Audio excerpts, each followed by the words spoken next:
Okay, ladies and gentlemen, I'm thinking this is part 8 of Contact Report 31.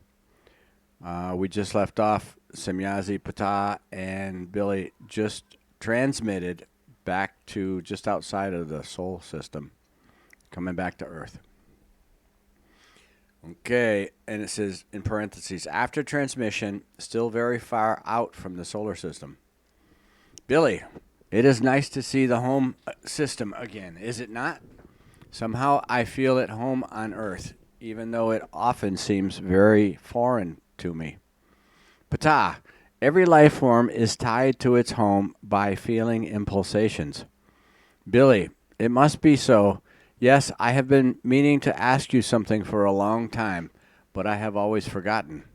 I could have asked Semyazi about it too, but I forgot with her too. You know that your daughter has given me several opportunities to photograph her beamships. Once my camera actually exploded in my hand due to some kind of swinging waves from the ship. This swinging wave factor was then switched off by you.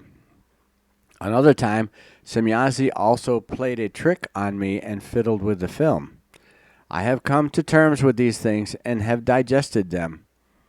One phenomenon is still completely unclear to me, however, and that is one that struck me during the very first film.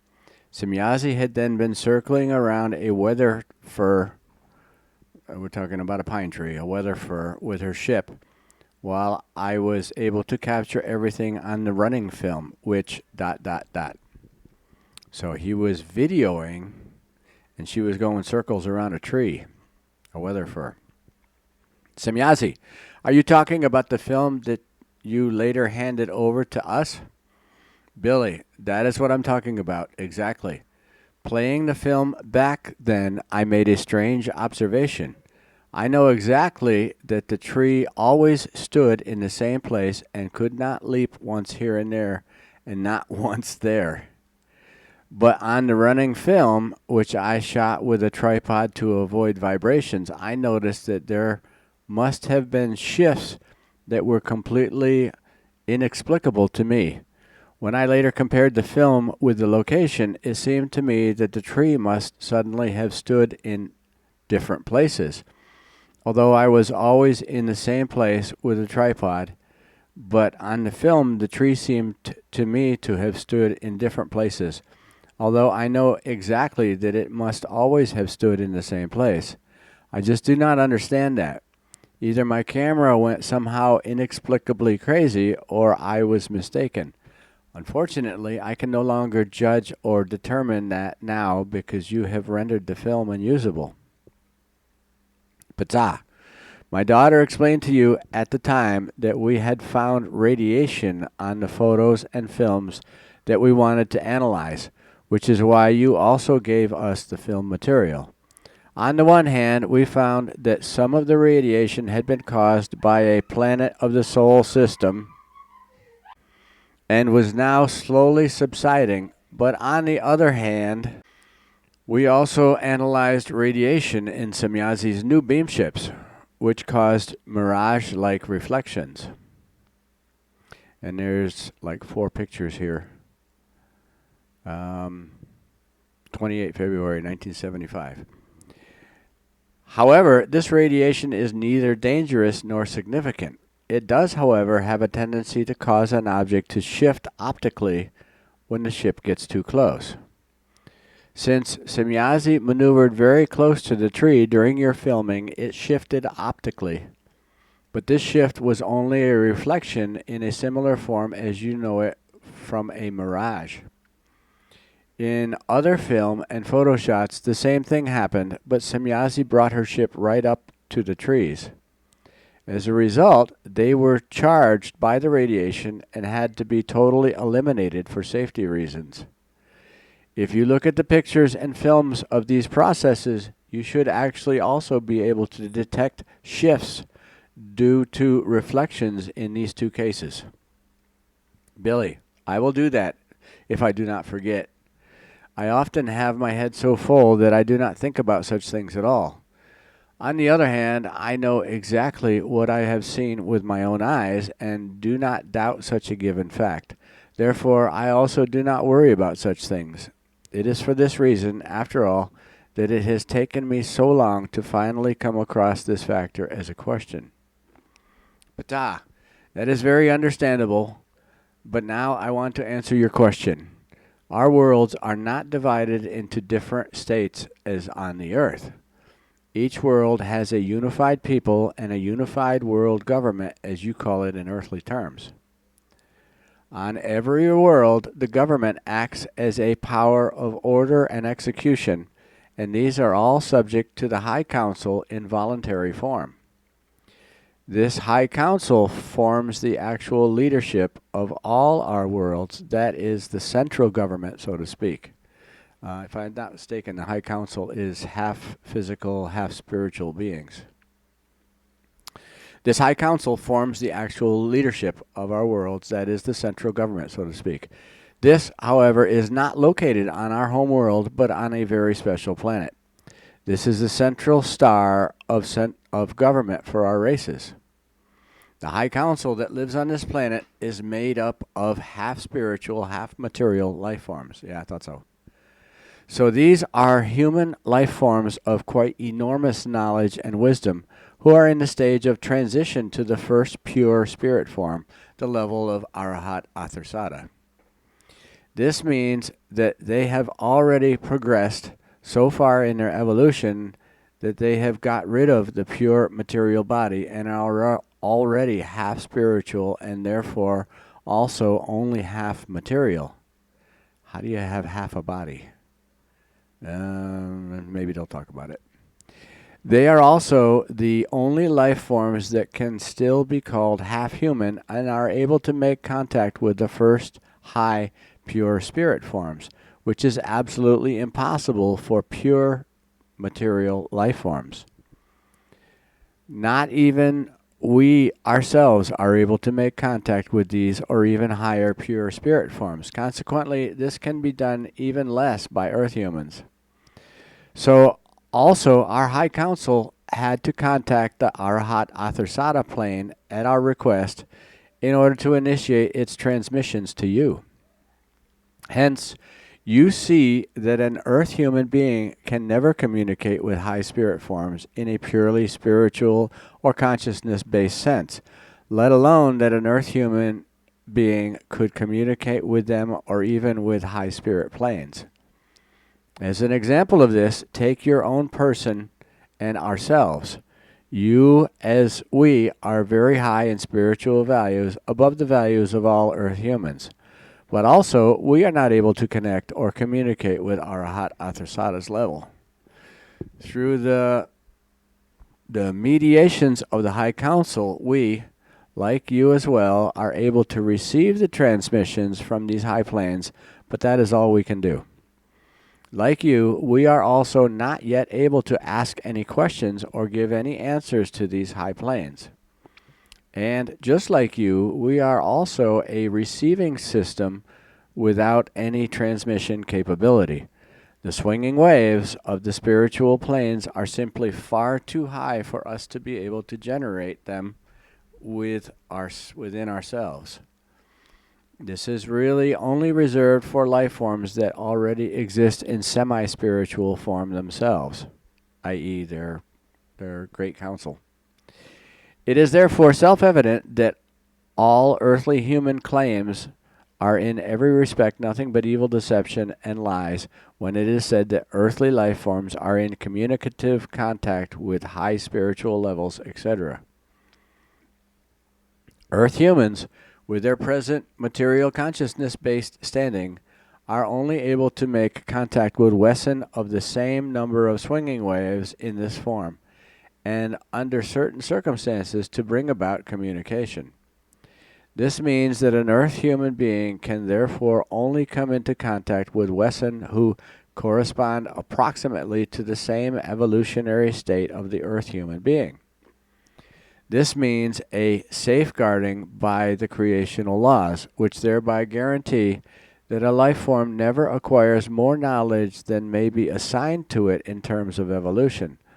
So this is also the case with Earth humans.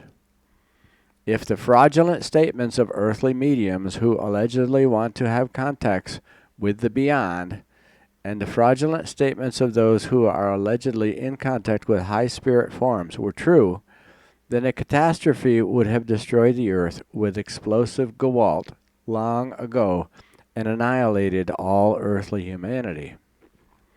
Through such contacts, Earth humans would have risen quite suddenly and unpreparedly to undreamt of heights in every respect and destroyed everything.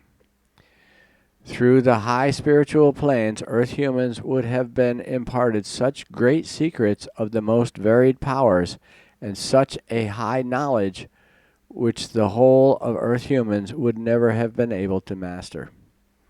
By safeguarding the creational laws that a life form can only ever establish contact and possibly communicate with life forms with the same ordinal number of their swinging waves, such occurrences are prevented. So there's different levels of swinging waves, we know that. But the same ordinal number? Okay, anyway, we'll find out. Our peoples, then, are all subject to the central government formed by the semi-material, semi-spiritual High Council. The planetary governments, then, are only executive organs of the High Council's order. The form of government of the High Council rests in the creational and natural laws and recommendations, and is therefore not a form of government known to you. Purely creational and natural laws are applied to all events and all order, according to which every single life form is also consciously directed. Thus, every single decision of the High Council is ordered in accordance with the thought form of each individual life form. This, however, implies that each individual life form has approximately the same state of evolution in spiritual and consciousness-based terms, although minor deviations cannot be excluded. Our teachers of spiritual evolution, however, strive with all the means at their disposal for the constant development of the consciousness and spirit of each individual life form, whereby all our peoples live in approximately equal swinging waves. I'd sure like to see what a swinging wave looks like. Anyway, so much for our own peoples. Throughout the universe, space travel is practiced by innumerable different life forms, by humanoid but not always very humane races. On the whole, however, the like or like-minded always come together and enter into alliances with each other. The values of these alliances are geared to mutual help in every respect, so also to the relations of all things evolutionary. This is a wonderful cooperation in all aspects of life, which even reaches into other universes such as the doll universe in which you have now also been. Talking about Askett's universe. All alliances, whether universal, inter-universal, galactic, or intergalactic, are oriented toward peace, towards progress in all material aspects of life, and towards evolution of the spirit. In all this, however, struggle is not excluded, for battle-seeking or inhumane life forms appear again and again, and according to their forms they exercise gewalt. These must, of course, be countered. This leads now and then to fighting and to the destruction of life forms and materials, etc. As alliances exist between different life forms, therefore, law and order services are established to monitor the entire inhabited space. They've got space cops. Let me read that again. As alliances exist between different life forms, therefore, law and order services are established to monitor the entire inhabited space. These order services are carried out with the great spacers such as mine. These are actually great spacer stations which are equipped with all conceivable technological possibilities in order to drive away enemies who may possibly appear, or if necessary, to destroy all their material so that they are bound to their planets. With these great spacers, a service of order is thus maintained, which extends over many systems of galaxies. Fundamentally, all highly evolved life forms are concerned to devote themselves to a peaceful frame of mind, only to the spiritual evolution and to the advancement of the technology, of the consciousness, and of the knowledge, etc. But since this universe, like many other universes, is animated by very many kinds of life forms, it cannot fail that struggle is also a part of life. But wherever it is possible, no life-killing eliminations of life forms and also no eliminations of materials, etc., take place, for every life form requires its evolution, and fundamentally this always proceeds in the same manner in its very many stages. As low as Earth humans and many other life forms in the innumerable universes are today in their spiritual development, etc., so were our very early ancestors low, from whom Earth humans are actually also descended. There we go. Their early ancestors were very low developed, and Earth humans are actually also descended. So we're all ETs. But what must be called unique in this universe, and also in other universes known to us, is the fact of the very peculiar cultist religions on the earth. Overall, universally, there are no parallels of any kind to be found in the forms that have ausgearten in this respect, and Earth humans are indeed unique with their unreal religions of this kind. Billy, these are indeed things of universal scope, but I have heard from your words a tremendous number of other values that you have not mentioned. I suppose, however, that it might go much too far if you were to talk about them, or am I mistaken? Ptah, that is indeed the case. So they're not telling us everything, obviously, because we wouldn't understand half of it anyway. Billy, well, good. Then let us leave this then. What I am interested to hear is this: Semyazi is just as eager not to be seen by any other human beings than I am, as was also the case with Asket and Svath.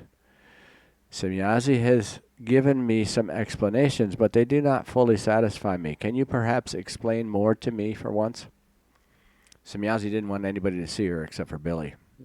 And Svath was Billy's first contact when he was 5 years old. And I'm not sure, but I think Svath was Ptah's father or Semyazi's grandfather. I don't know that for a fact, but we'll get there. Okay, but none of them wanted to be seen by the Earth humans other than Billy. Ptah, apart from us, there are various other life forms of extraterrestrial origin that make contact with Earth humans now and then, and thus only extremely rarely and often only in an emergency. In earlier times, this happened much more often, which also had its reasons. This was due to the fact that in earlier times, by which I mean several millennia, very many Earth humans still knew of the existence of the celestial suns, parentheses, humans from other planets. They were in regular contact with them and also traded with them. However, through the intervention of various malevolent elements, both terrestrial and extraterrestrial, these contacts slackened, and gradually the knowledge of the existence of extraterrestrial intelligences was lost. Secretly, however, malignant intelligences of world domination-seeking peoples created their station on Earth and on a neighboring planet and upgraded the cultist religions. This was all done in secret and with the use of many evil measures. Apart from these machinations, however, there existed undertakings of other and non-evil intelligences which endeavored to bring about the real evolution of Earth humans, because these were, after all, descended from them. But since they could not officially appear because of the constant danger from the malignant life forms, they had to do so secretly. Besides, after so many millennia, Earth humans could not be expected to suddenly appear officially again with beam ships and spaceships, for the knowledge of them had been lost to them. A sudden, open reappearance would have caused worldwide panic. Then the Sol system moved into the age of Pisces, and this offered all interested extraterrestrials a new opportunity to intervene in earthly events without the human beings being able to notice it. The cultist religions built up by the malignant intelligences offered the best conditions for this. Since it was no longer possible to approach Earth humans with logic and truth, the most subtle truths were smuggled into cult religious stories and spread all over the earth. This offered the possibility of paving the way for the truth and spreading it via cultic religion. Even before the age of Pisces, therefore, prophets were also chosen to work in this sense and to do justice to the creational truth. Then at the beginning of the Piscean age, the prophet Emmanuel was chosen, who then spread the teaching truthfully and unwritten in understandable words of the time. Later, however, it was again maliciously falsified, as had been the teaching of the prophets of old. With Emmanuel's work, however, a time had finally come again when extraterrestrial intelligences could once more increasingly make contact with Earth humans. However, the inveterate cult religions chose the beam ships and spaceships as celestial vehicles for religious purposes, so that once again there was nothing left but to let the truth seep through very slowly through the religions. Thus, extraterrestrials practically aided and abetted the malignant earthly cult religions in order to be able to serve the truth, for they had no other possibility. Earth humans had already reached the point where if extraterrestrials had officially appeared, they would have engaged in acts of war against them, but this had to be avoided at all costs. There would have been the possibility of influencing consciousness, but as you know, this is forbidden by important directives because no life form may be illogically interfered with by force if it concerns any matters of development. Kind of sounds like a prime directive. So, these factors meant that landing with beam ships and spaceships could only be carried out secretly. But contacts with Earth humans had to remain just as secret. At the time of Emmanuel, there was also the factor to be considered that at that time no Earth human being except Emmanuel himself was very highly developed in spirit and consciousness, which is why he had to demonstrate various happenings demonstratively. At that time, in Earth humans, according to their lower state of consciousness, seeing led to clarification and the development of consciousness. Therefore, Emmanuel did all those things which today are so readily called miracles in your Christian religions. When the cosmic times change, the senses of the life forms also inevitably change. This is also what happened to Earth humans. The Piscean age was still very much marked by religions and their fanaticism, and only what could be seen with one's own eyes and what could be touched and heard with one's own ears was regarded as real and true. Then came the first labor pains of the Aquarian age, and suddenly Earth humans began to listen within. But she also began to think and to investigate, and suddenly she realized that logic was to be found only in truth. She realized that in seeing and hearing there was a lot of deception and only rarely the truth. Thus, in a very short time she developed their faculties of reasoning and searched inquiringly for logic and truth through conscious learning and thought work. This, however, is a marked characteristic of the Aquarian age, and to this characteristic, all wisdom-knowing intelligences adhere. And this, among other things, is also one of the main reasons why extraterrestrial life forms only reveal themselves to certain individual Earth humans, upon whom they impose certain tasks which they can carry out according to their knowledge and their concepts, if at all. Until now, these tasks had to be woven into religious phrases in order to make them accessible to Earth humans. But now these times are over, and the truth must be spread as is the truth really is. If, however, Earth humans again bring contact reports of alleged extraterrestrials in religious form, then they are guilty of lying, and they lead back to their own delusions and unreal machinations, as well as to the world domination addicted malignant intelligences, or to earthly religious machinations and delusions in this respect of some misguided Earth humans. The present time of the Aquarian era demands the thinking of human beings of Earth and the evolution of consciousness and spirit. Let me do that again. The present time of the Aquarian era demands the thinking of the human beings of Earth and the evolution of consciousness and spirit. These factors, however, cannot be attained by seeing and hearing with the physical organs concerned, but only through rationality and intellect. Therefore, if we were to make an official appearance with our beamships and spaceships, the effect of thinking and researching would be annihilated, for a life form such as the Earth human in his or her present stage of evolution still thinks and researches in spite of everything in the form that everything is real to him or her, that they can see with their eyes and hear with their ears, or that they can touch. After being able to touch, see, and hear, however, the thinking and the researching is only of very short duration, for soon after that everything becomes a natural occurrence to the Earth human being, and he/she no longer cares about it. What he/she knows that simply no longer interests them. So if we know about it, we don't care about it. So they're not going to expose their beamships. Their interest is awakened and maintained only by secrets being presented to them to chase after. In other words, we got a really short attention span. You can see that on YouTube.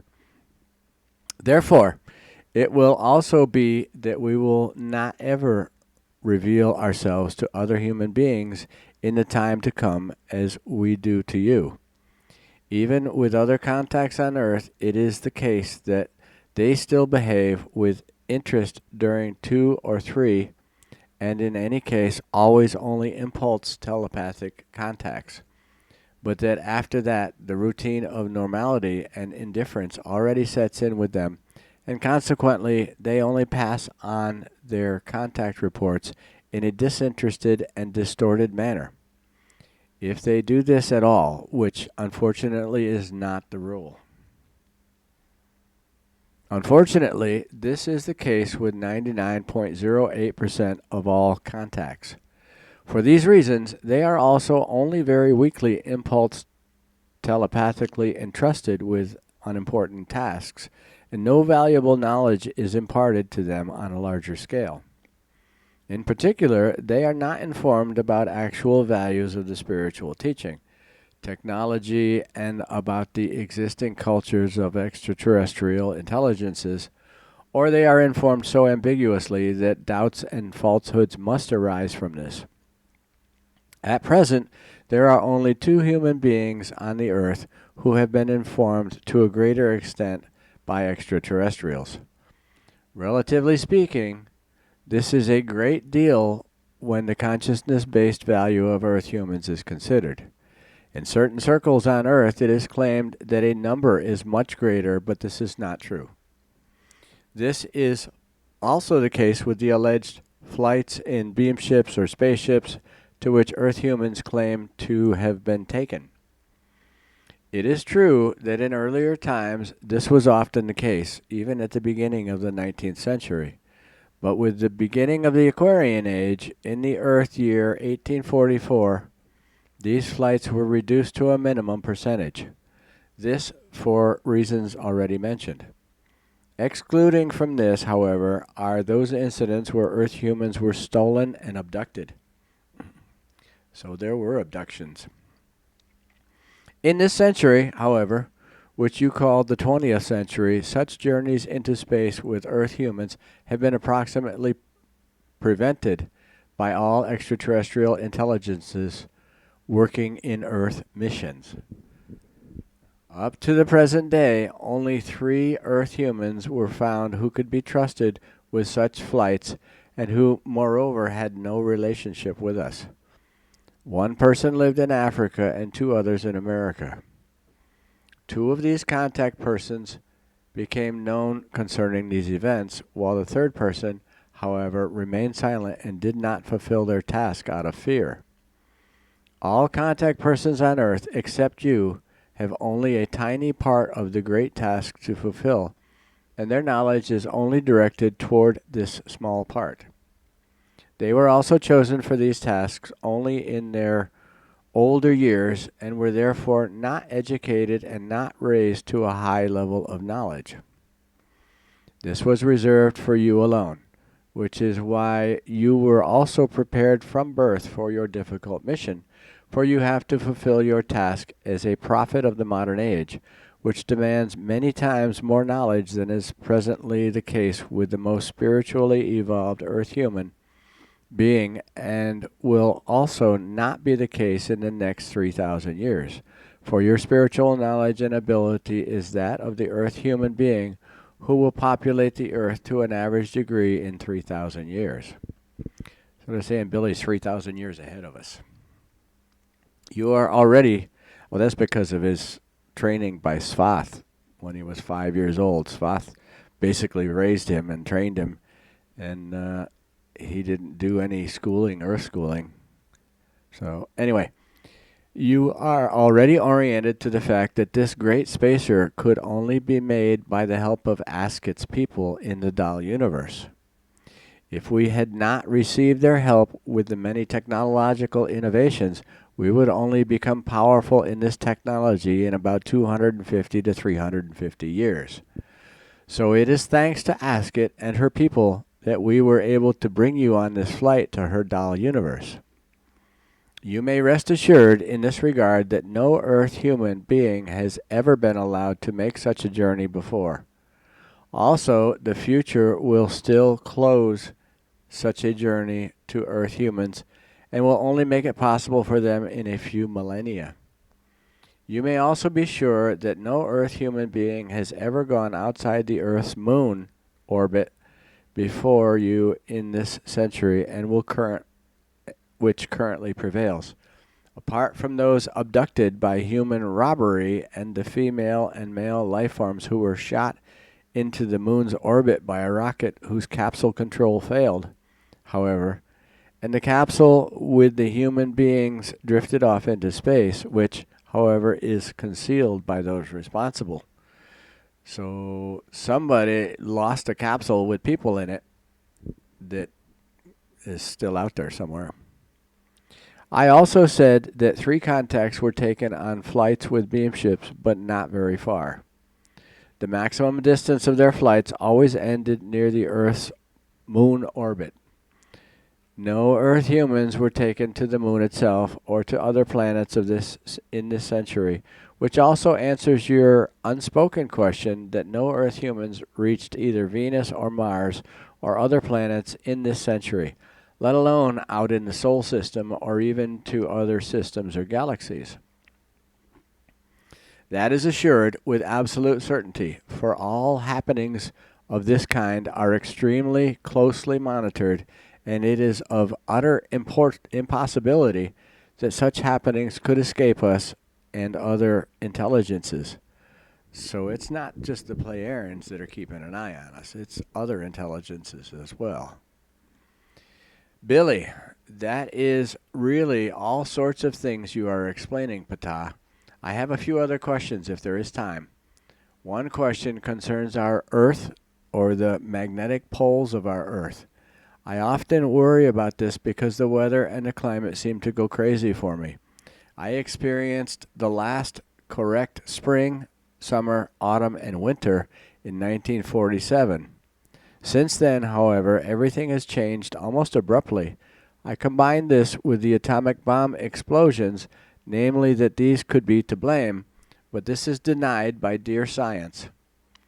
On the 6th of August 1945, the first atomic bomb exploded over Hiroshima, and a few days later, the second over Nagasaki. I calculated that the atomic radiation needed a full 2 years to encircle the globe of the Earth, despite the claims of atomic scientists, etc., to the contrary. When this happened, the climate was fundamentally affected. I can only imagine, however, that this enclosure must have happened at a very high altitudes and acted on the Earth like a mantle. On the one hand, this is true. On the other hand, however, the explosions must also have caused a polar movement, which led to some kind of far-reaching things. Am I correct in this, or am I on the wrong track with my assumptions? And it goes into, is the North Pole shifting? All compasses will point to Mecca. This is a German press agency. In 1,000 years, according to a Soviet scientist, all compasses will point in the direction of the Islamic shrine of Mecca. This prediction was made by the Soviet magnetologist Medvedev, as reported by the Moscow newspaper Sovietskaya Rossiya. According to his theory, the Earth's magnetic North Pole will gradually move from the Canadian Arctic Ocean, where it is located today, to the Arabian Sea due to a shift in the inner liquid core of our planet. The scientist drew this conclusion from the movements of the magnetic pole in the past 125 years. In about 2,000 years, the magnetic North Pole will have moved across Africa to the Atlantic. According to Medvedev's theory, the magnetic South Pole will then be located in the Pacific near South America. Okay, Ptah, you are very conscientious in getting to the bottom of everything. The Earth's magnetism has been and will continue to be disturbed by other similar bombs and also by the atomic bomb explosions. That means a very weak recoil effect was and is exerted on the Earth by the explosions, whereby this is influenced in hardly measurable values among other things in the rotation. This means that the Earth is forced out of its normal rotation and then slowly seeks a new self-rotation orbit. However, the Earth's orbit around the Sun was also affected in very small values, and the planet was pushed slightly out of its normal orbit. Thus, from the 1940s until now, Earth scientists have committed a vicious crime against their own planet and against all of humanity, and they will continue to do so, for all the explosions carried out to date have forced changes that are very far-reaching significance, of very far-reaching significance, and these can have very catastrophic effects. So every time we detonate a nuke, it screws up the Earth. I kind of do that. The magnetic poles of North and South have already shifted considerably in recent years. Today, for example, the magnetic pole in the North is already offset in the Canadian Arctic Ocean, while the South Pole has also shifted and is moving towards South America, which cannot be attributed solely to the Earth's periodic shift. Around the turning point of the 5th millennium, i.e. in a little more than 3,000 years, the changes in the Earth's magnetic poles will have progressed to such an extent that the South Pole will be located in South America, while the North Pole will have moved towards Saudi Arabia. The point of the North Pole in the year 5000 that can be calculated so far resulted in a location between Jeddah on the Red Sea and the Islamic pilgrimage city of Mecca. This means that you have hit the nail on the head with your calculations, namely that the Earth's magnetic poles were indeed influenced. Your other calculations and assumptions is also of correctness. After the explosions of the atomic bombs in Hiroshima and Nagasaki, the atomic radiations spread very quickly and soon covered the whole Earth. The far greater danger, however, was posed by certain elementary radiations released by the explosions, which still pose great puzzles to Earth scientists and which they have not yet mastered, because they have not yet grasped their types and forms.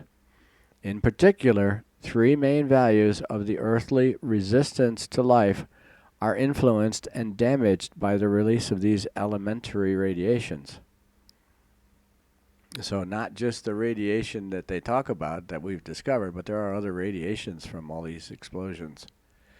This catastrophic process after an atomic explosion on the scale of the Hiroshima bomb lasts for several centuries and influences all life support potencies in a negative form.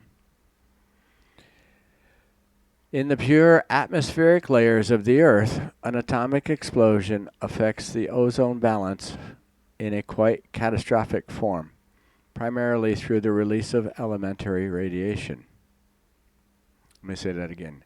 In the purely atmospheric layers of the Earth, an atomic explosion affects the ozone balance in a quite catastrophic form, primarily through the release of elementary radiation. Through the release of atomic energy, electrical energies of tremendous values are generated by the elementary radiations already mentioned. This happens in a very high frequency range, which is still unknown to the earthly science.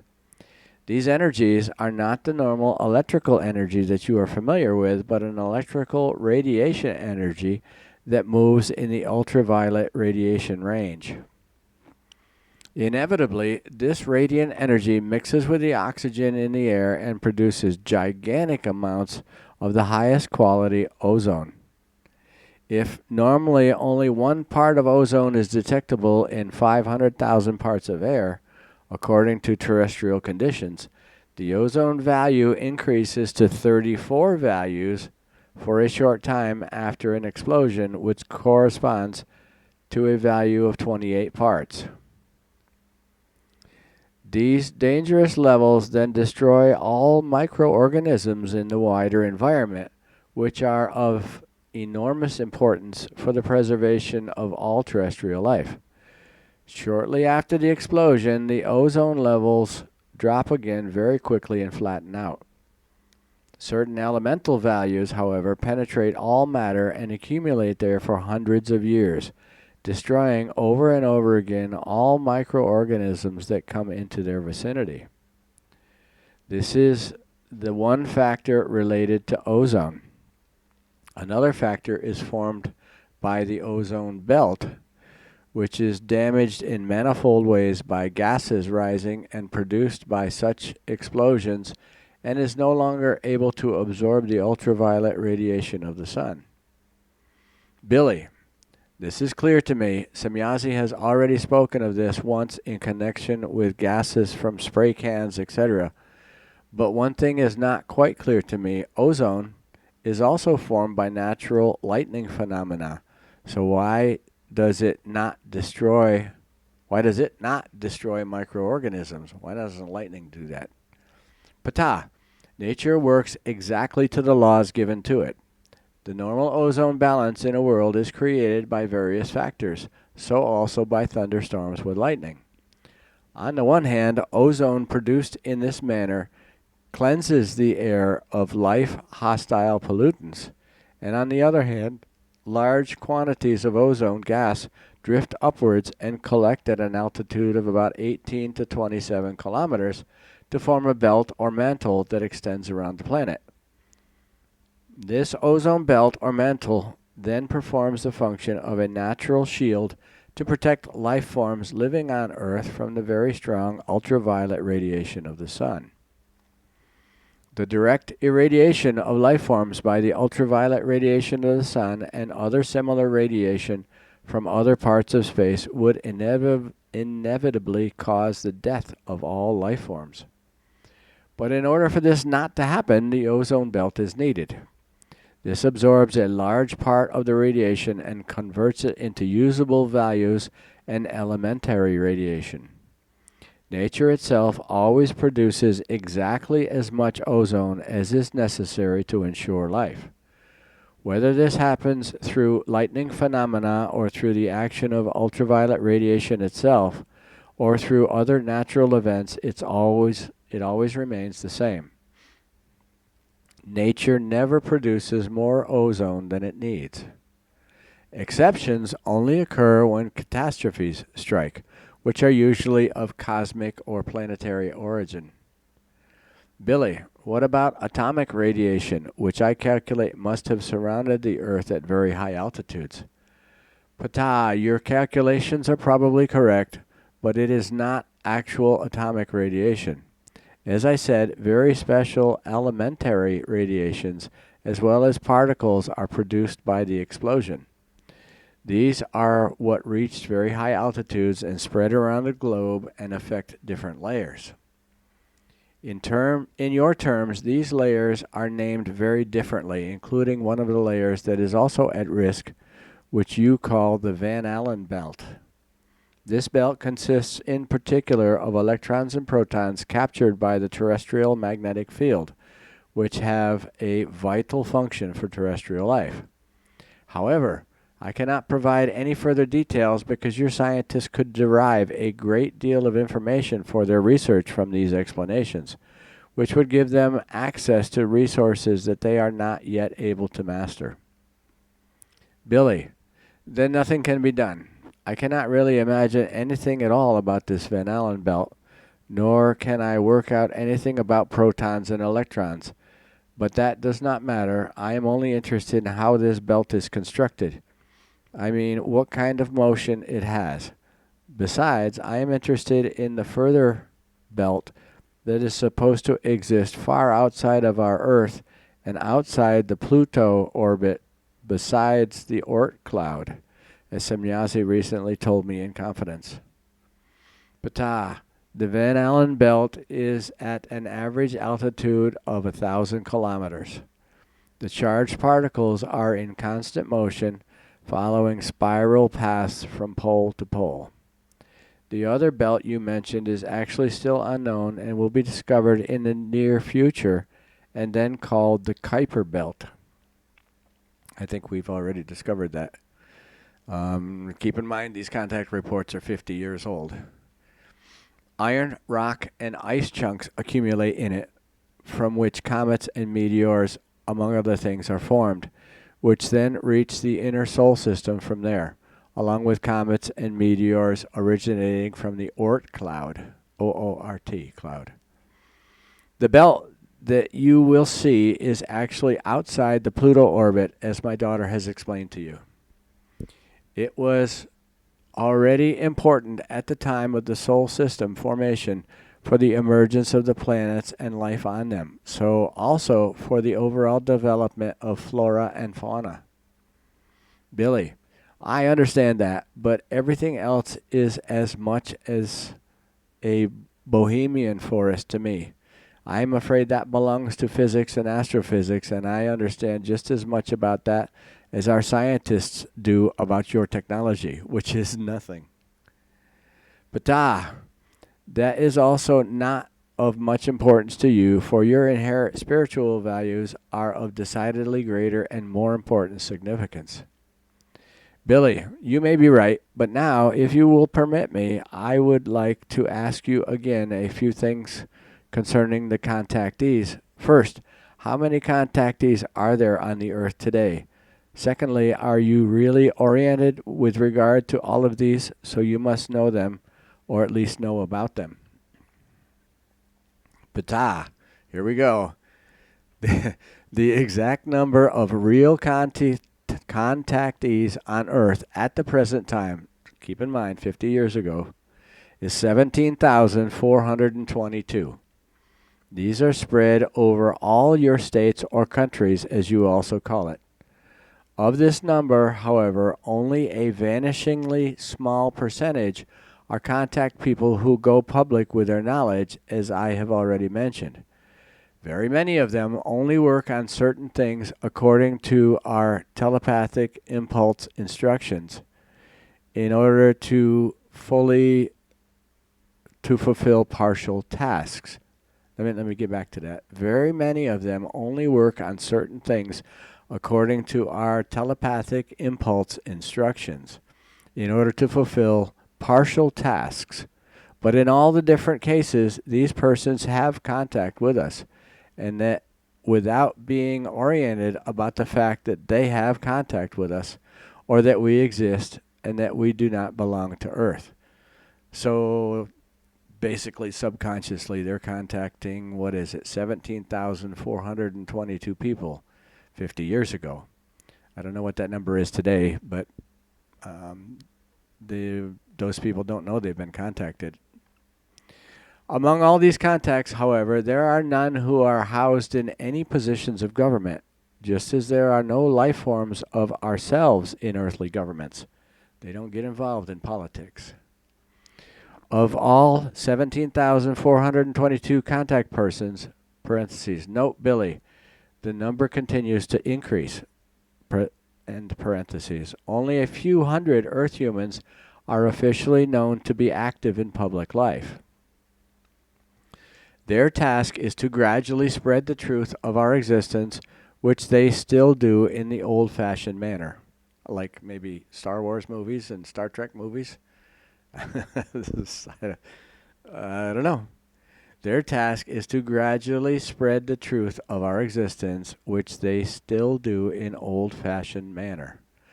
Maybe Gene Roddenberry was influenced. I don't know. This means that the fact of our existence and the truth for them is imperceptibly finely interwoven into religious phrases, impulse, telepathically delivered to them, which they then accordingly also spread in this form. Since most of these contact persons are still very strongly dependent on religion, it is also the only way for them to recognize the truth. To the question about our being oriented, I can only explain that we really are oriented in all necessary matters. We do not claim to know everything or even to be omniscient. I don't know.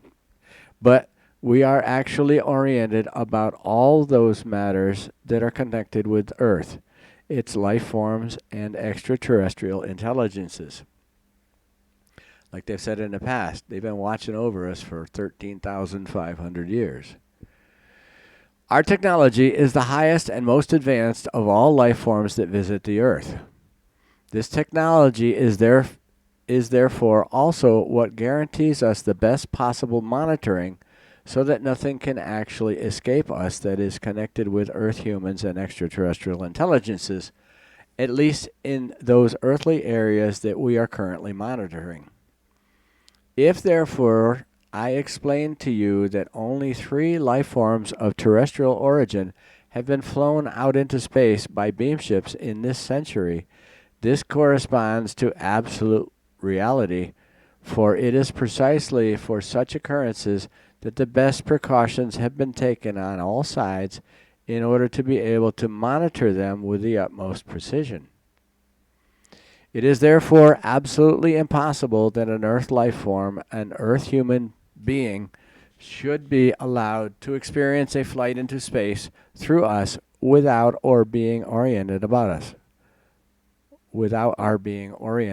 it. And when I speak of us, I am thinking not only of our own race, but of all extraterrestrial life forms that move in earthly space.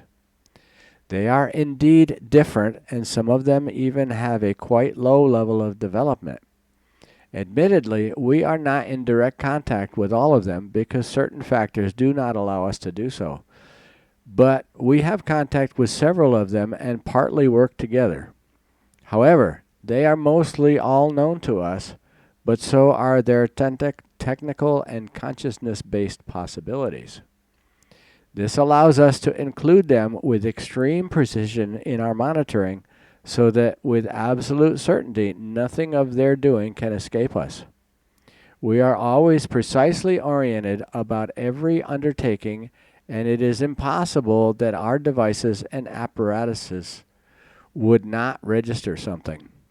Of course, from time to time there are strangers with whom we do not come into contact with and whose origin we also cannot clarify. However, these are rare cases. Billy, that is an obvious answer, but what is it now about the Giza twerps also taking human beings for flights? He's talking about the Giza intelligences that live underneath the pyramids somewhere. Ptah, I see you are thinking of the world domination addicts. Well, in earthly terms, these life forms are enemies of Earth humans, but on the other hand, they are also enemies of us, whereby by us I again mean all intelligences of extraterrestrial origin. So they have nothing in common with us in terms of our tasks. Therefore, when I spoke earlier of only 3 Earth humans being taken on flights into outer space in this century, I was really speaking only of us, not of those malignant life forms. In order to achieve their devious aim, they have made contact with various Earth humans and have also taken them on very short flights into space, but only outside the Earth's atmosphere.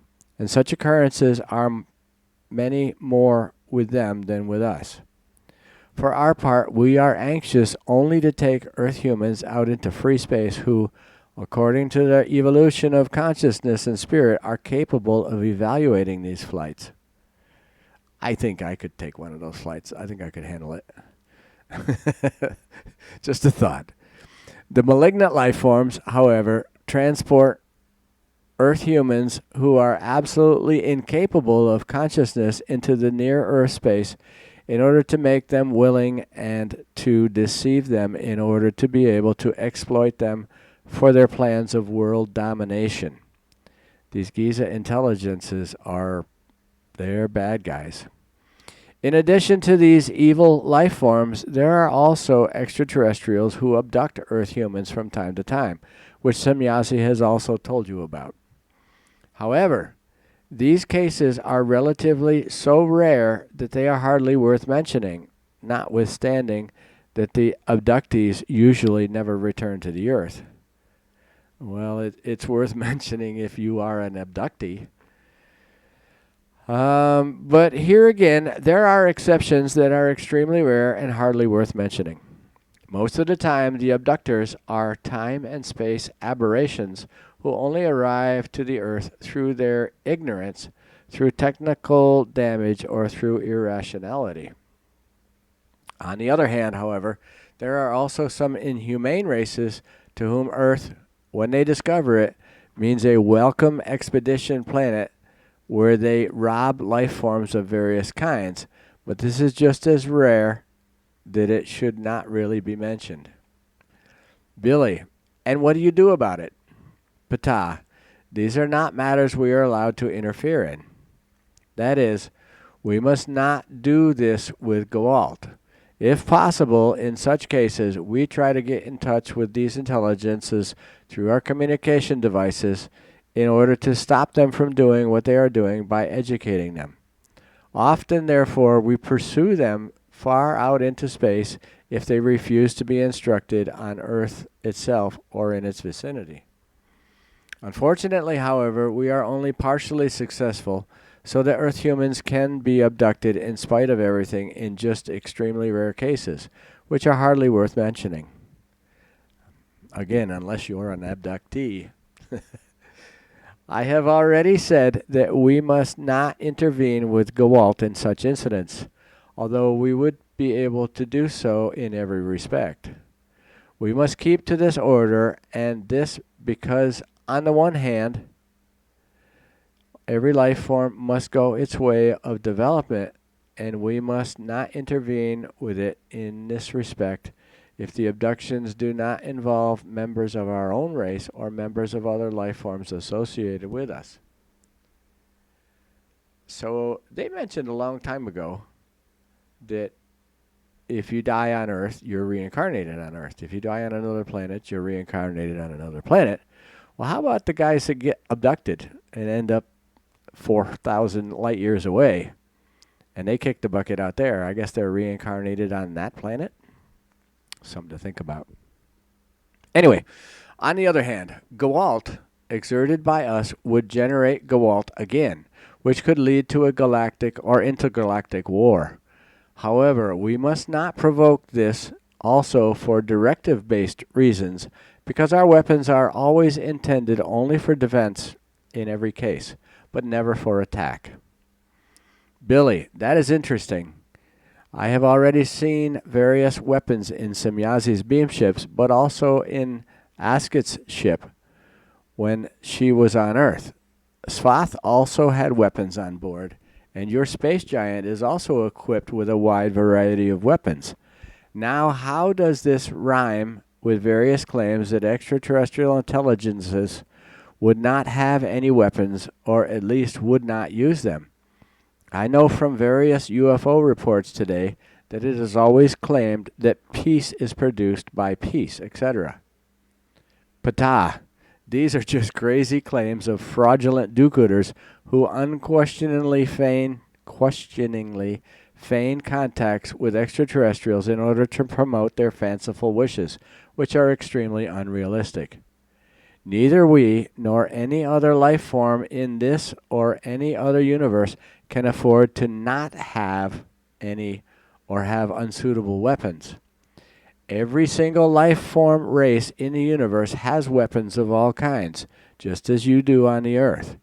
Even outside Earth, there is not only peace for the most diverse and innumerable worlds in the universe are inhabited by the most varied life forms of humanoid and sometimes non-humanoid humanoid form. Many of them have not yet entered the state of equilibrium and use their weapons to attack other life forms. However, these cannot and must not simply allow themselves to be exterminated and slaughtered, but must fight back. This is a law of the creation which is extremely recognizable in the laws of nature. If the Earth human being observes the events of nature with just a little interest, she will recognize that the first instinct inherent in every individual life form is the instinct of self-preservation, just as it is determined by the laws of nature. This instinct of self-preservation is not recognizable in senseless killing, but in defense against attack. First of all, every life form learns to defend itself against possible attacks in one form or another. In the first place, this defense consists in logical flight, and in the second place, in fighting, namely when flight has become hopeless and thus a fight becomes unavoidable. This is also so applied to the human life form, only that with the first step of defense consists not in a flight of running away, but in the form of its intellect. That is to say, the human being finds other ways to take the first step of defense through the ability of his or her thinking. In terms of rationality, this step lies in speaking, by which the enemy or aggressor of self-rationality is to be instructed and thereby dissuaded from his or her intended action. Only when these teachings are of no avail does flight or the act of fighting take place. A fight, however, always requires a means of defense, and this consists of a weapon. If, for example, animals have fangs, poisons, hoofs and horns, etc., which are natural weapons to them, human beings, through their ability to think, have developed weapons of their own, which they can bring into use according to their sense when this becomes necessary for them. Billy, you are not telling me anything new with this, for I made these observations in nature when I was a little boy. I knew very well, even as a little tyke, that the laws of nature contain with them the struggle to defend themselves against attackers. Ptah, that I know, you were at that time not even 3 years of age. Billy, you know it very well, but now I am interested in how far away from the Earth or the solar system the closest inhabited system is located, and do those worlds' inhabitants also know of our Earth? Ptah, the next inhabited system is located about 5 light years away from the Earth, but in a different space-time structure. Different worlds over there are inhabited by human life forms who barely differ from you. Regarding their development, they are several years ahead of the humans of the Earth in consciousness-based as well as technological terms. The difference between the humans of the Earth and those life forms, which is, however, just one of several over there, amounts to 217 years. So they're 217 years ahead of us. They are already capable of space flights in primitive form and also visit Earth quite often. Because their cosmic flight capabilities, however, are still very limited, they depend on assistance stations. Midway between their world and the Earth, they have thus established such a space station, which you can see over there far out in space. They need this station as they are not yet able to catapult their spaceships across large distances. Also, their spaceflight is still associated with great physical pains. That's why they send themselves to sleep with narcotics during longer travels through space. Besides other races from those worlds, this race comes to Earth very often through an old dimension gate. That is because their homeworld, which is no bigger than the Earth, is with a very high number of humans suffering from overpopulation and needing enormous quantities of food. Thus, the humans from planet Akart come very often to Earth to collect plants, vegetables, fruits, and cereals, etc., in order to feed their 23,000 million population with it. 23,000 million. That's like 23 trillion people. However, they collect relatively little usable food as they know that your world also suffers from a strong overpopulation and a lack of usable food. So they usually content themselves with taking fruit, grain, vegetables, and plant seedlings and seeds along with them for cultivating them on Akart and letting them flourish. Actual food that is ready to eat they collect on other worlds, which they visit often or even regularly. In and of itself, these life forms are of a quite peaceful nature because they have had to endure and suffer a lot during the last centuries. Today, they live under a dictatorship, as you would call it, by which they are doing pretty well. Their big problem is, nevertheless, the tremendous overpopulation, which they can only solve by making uninhabited worlds their own, that they can afterwards populate. Their gyroscopic technology is, however, not yet allowing this, so some time will pass before them being able to emigrate their masses of folk. Billy, that is already a lot, but are other life forms from that system also coming to the Earth? And why are they not helping this overpopulated race? Ptah, the others also come from time to time through the old dimension gate to the Earth, but this happens actually rather rarely. The reason for them not helping the overpopulated race is that this life form has not yet progressed far enough in its development in order to provide them with bigger technological and other assistance as opportunities. These humans are also still too addicted to the material and worldly for granting them greater power. Billy, I see. So again, the law of evolution. Ptah, that is so, yes.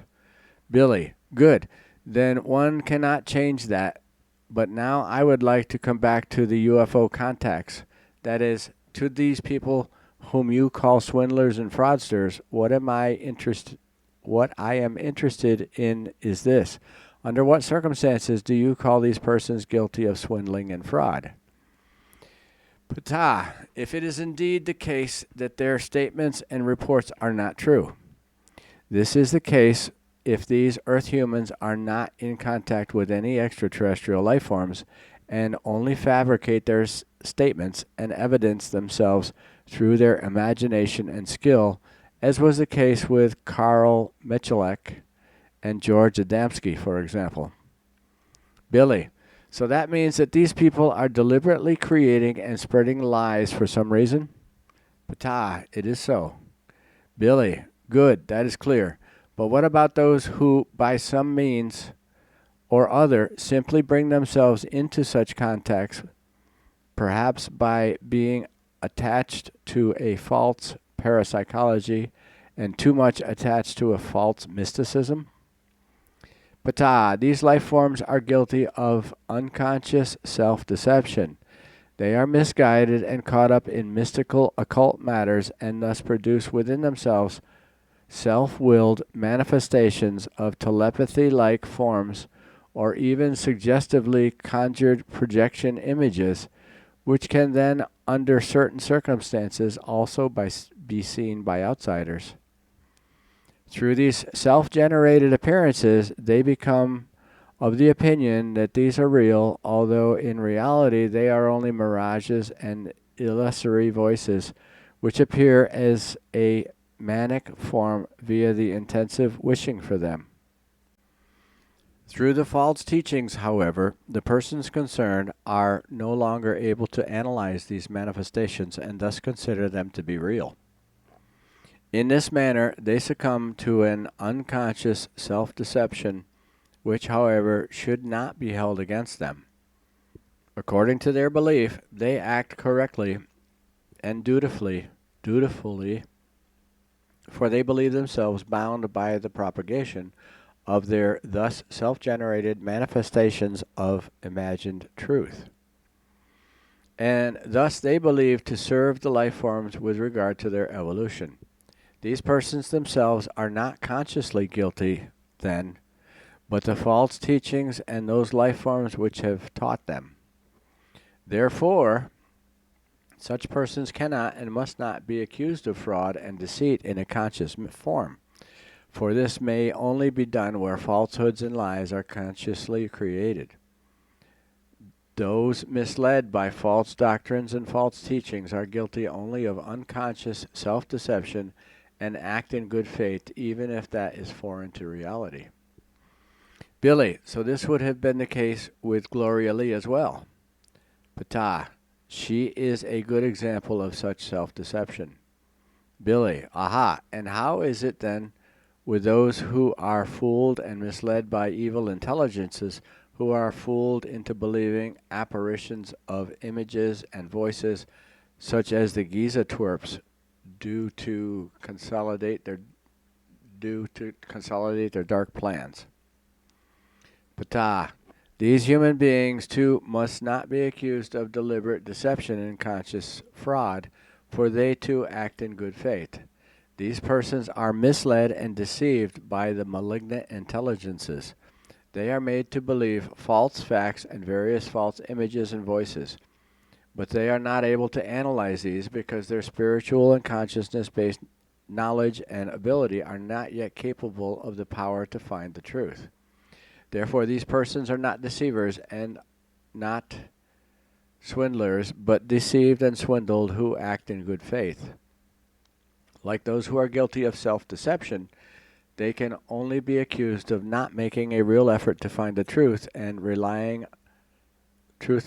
of relying not on knowledge but only on belief.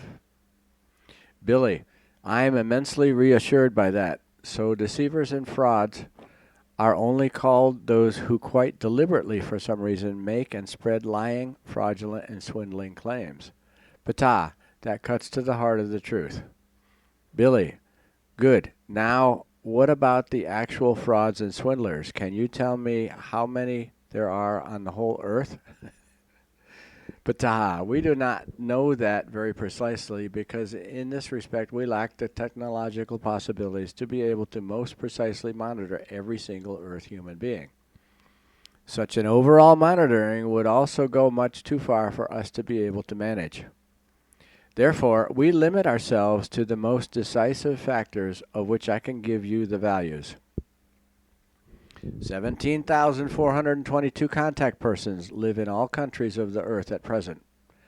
This number only concerns Earth humans who are in contact with intelligences from the whole universe, who in no wise have the slightest to do with those intelligences who want to usurp Earth dominion. So we're talking about people that are not influenced by the Giza intelligences, the Giza twerps as Billy calls them. So these 17,422 are true contactees. Parentheses, note Billy. This number of contactees is constantly increasing, end parentheses. But none of them have any knowledge of being impulse telepathically contacted by intelligences of human form from Earth foreign worlds. So they're contactees, but they don't know they're contactees. In addition to these contactees, there are 723 Earth humans who are under the control of the Giza intelligences. But these we must not stamp as real contactees, for they are misguided and serve the evil plans of the world-dominating addicts. But several of these have already come out to the world public decades ago and spread reports and photos which have been made to appear to them by these evil intelligences. Some of these misguided people and those exploited for evil purposes have very well-known names, especially in ufological circles. Fortunately, there are not many of these contactees who have come to public attention so far. There are only 27 of them in the total number who have been pushed into the public limelight as misguided ones by the world domination addicted intelligentsia. Okay.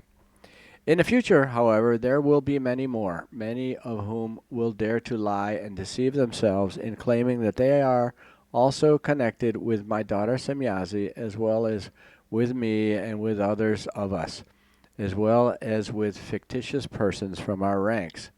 That's a fact, because if you go on YouTube, there are thousands of videos of people saying that they've been contacted by the Pleiadians and they're star children and they're this and they're that. And they talk about Semyazi and Ptah and everybody else. Yeah, he's right. Let me read that again. In the future, however, there will be many more, many of whom will dare to lie and deceive themselves into claiming that they are also connected with my daughter Semyazi, as well as with me and others of us, as well as fictitious persons from our ranks. Yep, they do. He said this 50 years ago, but now on YouTube there's thousands of videos. Oh, the Pleiades and the Pleiadian and this and Semyazi that and whatever. Anyway, fortunately, real swindlers and frauds are few at present. Yeah, but then they weren't making money from YouTube, so now there's a lot of them. But there will be very many more in the decades to come who lie and are fraudulently false contactees in this respect, i.e. such Earth humans who, for selfish or world-improving reasons, etc., create lies, swindles, and frauds, have created or will create lies, fraud, and deceit to serve their own or others' egoism, delusion, and profit. There it is, profit. Paid by click, like Malachek and Adamski. The number of these I can give you at present is 36, though so far only their 7 have come out in the open with their lies, swindles, and frauds on a large scale. These, however, have unfortunately appeared in those very circles where our existence and the truth are to be spread publicly in a very decisive way. I expressly say should, because through the interference and appearance of the deceivers, instead of the truth, unfortunately, new false teachings are spread which find their degeneration in sectarian and religious machinations. So basically, there's so many liars and scammers out there that how do you pick out the true information? Billy, that is more information than I expected. Can you at least give me one or two contacts who are real contactees and whose information can really be relied upon? Ptah, I already explained to you that theirs are 17,422, but in unconscious form. Billy, you said that, but very few of these are supposed to be known and also come out in the open. Ptah, that is so. But if you want to know names, I will tell you there are two. They are two men named Daniel Fry and Victor Schauberger. The latter, however, is long gone from your world, and he did not report his contacts with extraterrestrial intelligences. His task was to do other things, which he carried out very consciously. The man named Daniel Fry lives in America. His profession is that of a technician, and his contacts go back 2.5 decades. The teaching given to him was in minimal religious form according to his state of conscious evolution. His knowledge of the creation, however, was only in its infancy, so that the values of the creation had to be explained to him by the name of God. This contact, however, is a valuable one among us, but unfortunately he will not be able to cope with the whole thing in a consciousness-based manner. Consequently, he will become confused, as we unfortunately could only ascertain afterwards. Billy, I am very happy for this human being. Surely he must be very sympathetic, is he not?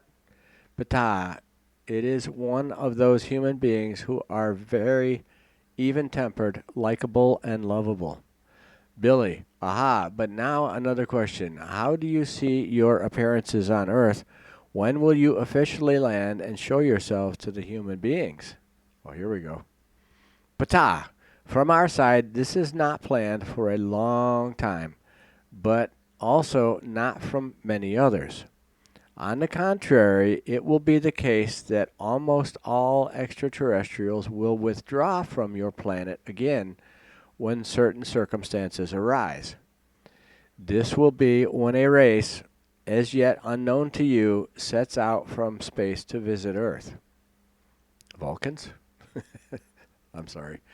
Our probability calculations have shown that this will have to happen well after the turn of the millennium, unless aberrant factors arise between now and then, thereby calling this unforeseen enterprise into question.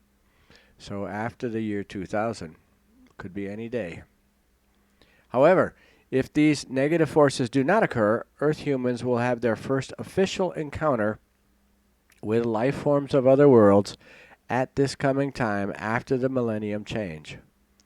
The appearance of these space travelers is not yet certain, however, for there are still many factors that must first come to pass on the Earth. Misled by the unreasonableness of Earth humans and by the lies of alleged contactees, these foreign life forms will first spread great terror on Earth. And people are going to panic. But there will be no danger from these human life forms, for they will be peaceful and harmless, and they will teach Earth humans peace. Their culture and their spiritual and consciousness-based level will be very superior to the Earth humans, and so they will also not simply land unexpectedly on Earth. First, they will announce their coming through open contacts and prepare the Earth humans for it, before they really appear and land with one of their strange ships, which will be occupied by 8 to 12 life forms. The time to come will show whether all can be thus fulfilled. If Earth humans and their doings necessarily change for the better by then, otherwise all will fail or be postponed to a later time. Billy, that is very interesting, but where will they end up, if at all? Ptah, it will not indeed be America with certainty. It will not indeed be America with certainty, but it is possible. Billy, always this America. Why only? Ptah, It is because the best technological conditions of communication to space are offered there. The population of this country, he's talking about USA, the population of this country in connection with the awareness about extraterrestrial life forms, etc., and about their existence is also the most prepared by the film industry to be able to survive an official appearance without too much panic, even if the coming of the extraterrestrials is usually portrayed extremely negatively and often creates fear and terror. So, as suspected, the film industry is waking us up to extraterrestrial life. And I'd have to say Star Trek and Star Wars and a bunch of these other whatever. Anyway, Billy, that is plausible. But surely there are other possibilities besides America, right? Ptah, I am sure there are, but I am just explaining what our probability calculations have shown so far. Billy, that will be very good when this official landing finally happens. Ptah, it will even be of revolutionary importance if this landing can really be carried out. But this is really only dependent on the negative factors which may come into play under certain circumstances, which unfortunately is still to be expected so far. So, however, it is not yet certain whether the events will take place in this manner because I do not take this information from a view of the future, but from our vague calculations of probability. Billy, so it is still open then? Ptah, that is indeed so, yes, because everything is still extremely uncertain. Billy, but can you explain to me where these life forms come from? Ptah, I am not authorized to give information about that in an official form. It is in connection with the Earth human development when the mentioned life forms land on Earth. Billy, I see. Ptah, then I have another explanation to give you now. My daughter has already suggested to you several times that you should make an effort to disseminate the things you have been instructed to do in the form of a lecture. You must have made a presentation in response, but then did not put it to good use. We also allowed you to take very good photographs of Semyazi's beam ships for this purpose, just as we gave you the opportunity to take photographs during the journey. So far, however, you have not made any more efforts to go public with lectures in order to fulfill your mission.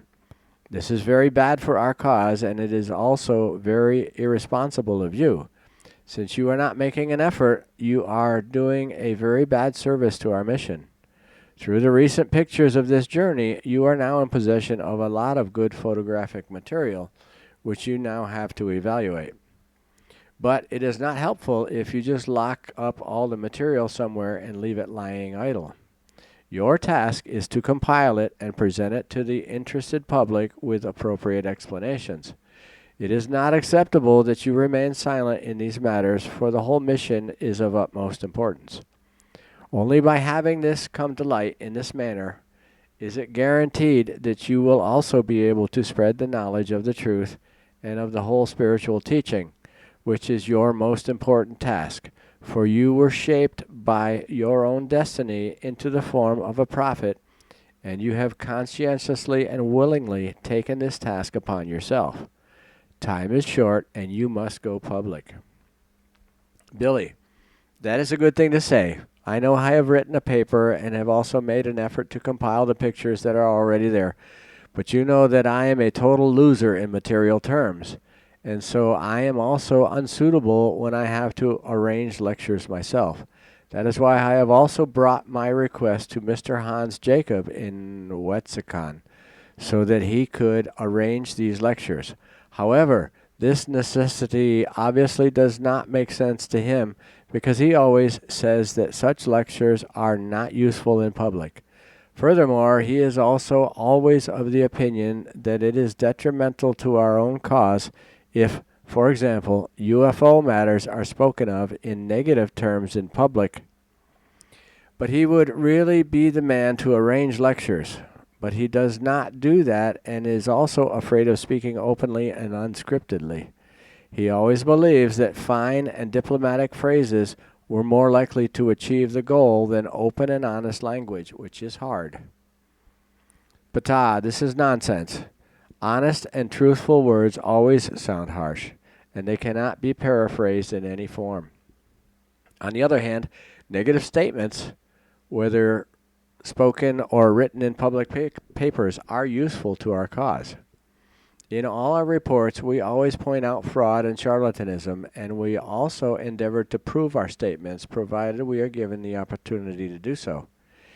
In a short time, reports will thus also appear in your world press concerning the frauds of George Adamski, who has already been mentioned to you by Ascot as a swindler. But Semyazi and I have also repeatedly pointed out to you also the swindles and frauds of others whose lying machinations are to be gradually exposed. This, however, is not to your detriment, but, on the contrary, to your benefit, for all the details concerning these fraudulent persons are contained in the reports transmitted to you, and we state the facts about them clearly. So, if the lying deceptions of these swindlers become public, it is only to your benefit, for before the appearance of such reports, we have already reported and clarified these facts. It must therefore be clear to rational earth humans that we only serve the truth and do not indulge in lies. In a clear form, we will present the frauds to the earthly public through you before these things can become public in your press. Surely this must be proof enough for a rational life form that we only serve the truth. If then corresponding reports and corrections appear in your press about the lying and fraudulent machinations of the swindlers and deceivers mentioned by us, then this only means a very big plus for us and for you in our mission, but not a demolition. Billy, I also agree. But how am I to convince Hans Jacob of the correctness of this? Ptah, his mind must see this for itself. But he is indeed the right man to initiate the aforementioned lectures. Let him endeavor to do so, for this task is assigned to him by us. Let it be so that such lectures are first held in interested circles and then gradually spread to the whole public. If contrary to expectations he should not make the effort, then we would have to look for another suitable person and exclude him from our concerns in such a manner that he should not participate in our mission in a significant way. In other respects, however, it would be of use to our mission if you were also to be presented in smaller circles by other members of the group, for it is from the union of smaller groups that the mass is increased. Such small circles can be formed in families and circles of relatives and acquaintances. If each person only endeavors to bring together a few acquaintances, friends or family members, etc., for a small talk, then the development progresses very rapidly. Billy, that is easier said than done. On the other hand, it also means a financial problem. If I want to give lectures, then that requires a certain amount of capital because somehow I have to be able to live, and on the other hand, I also have to do justice to the expenses that arise. Ptah, that is indeed the case. It is understandable. On Earth, however, it is customary that film and slideshows are only presented for a fee. So you too can present it like that. Do not demand fixed fees for the presentations, but take up a collection in each case. This is also more profitable and useful. Sorry, I got interrupted. This is also more profitable and useful for all because each person will give just as much to the collection as they feel is good.